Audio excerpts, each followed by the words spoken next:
नमस्कार, आप देख रहे हैं भारत न्यूज नेशन और मैं हूं आपके साथ ज्योतिका। आइए रुक करते हैं खबर की ओर। जयशंकर ने राज्यसभा में कहा, इजराइल फिलिस्तीन संघर्ष में युद्ध विराम जरूरी। विदेश मंत्री डॉक्टर एस जयशंकर ने इजराइल फिलिस्तीन के बीच जारी हिंसा को समाप्त करने के लिए शीघ्र युद्ध विराम की आवश्यकता पर जोर दिया। सीपीआई सांसद पीपी सुनेर द्वारा राज्यसभा में इजराइल फिलिस्तीन संघर्ष पर भारत के रुख के बारे में पूछे जाने पर जयशंकर ने यह प्रतिक्रिया दी।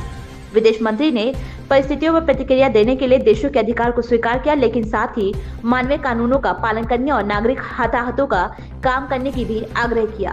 टीएमसी सांसद साकेत गोखले द्वारा पूछे गए प्रश्न पर डॉक्टर जयशंकर ने दो राज्य समाधान के लिए भारत की प्रतिबद्धता की पुष्टि की और स्पष्ट किया कि भारत एक संप्रभु, स्वतंत्र और टिकाऊ फिलिस्तीनी राज्य की वकालत कर रहा है।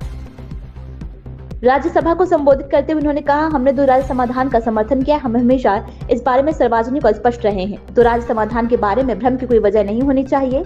यूएनजीए में प्रस्तावों पर मतदान के भारत के कथित रूप से दूर रहने के बारे में डीएमके सांसद तिरुचि शिवा के सवाल का जवाब देते हुए डॉक्टर जयशंकर ने स्पष्ट किया कि भारत ने 13 में से 10 प्रस्तावों का समर्थन किया है और 3 से खुद को अलग रखा है। भारत के मतदान से दूर रहने के कारणों को विस्तार से बताते हुए उन्होंने कहा कि यदि कोई प्रस्ताव किसी स्थिति की संपूर्णता को प्रतिबिंबित नहीं करता है तो ये एक संतुलित प्रस्ताव नहीं है। यदि भारत जैसा देश जो स्वयं आतंकवाद का शिकार है इस तथ्य का समर्थन करता है कि आतंकवाद को कम करके आंका जाए या उसे नजरअंदाज किया जाए तो ऐसा करना हमारे हित में नहीं है।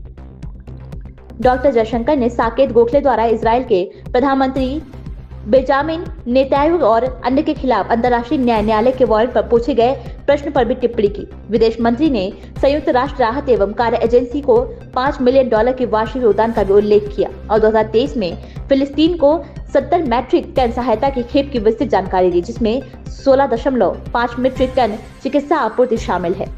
संवाददाता शाश्वत तिवारी की रिपोर्ट। इस खबर में बस इतना ही। बने रहिए भारत न्यूज नेशन के साथ।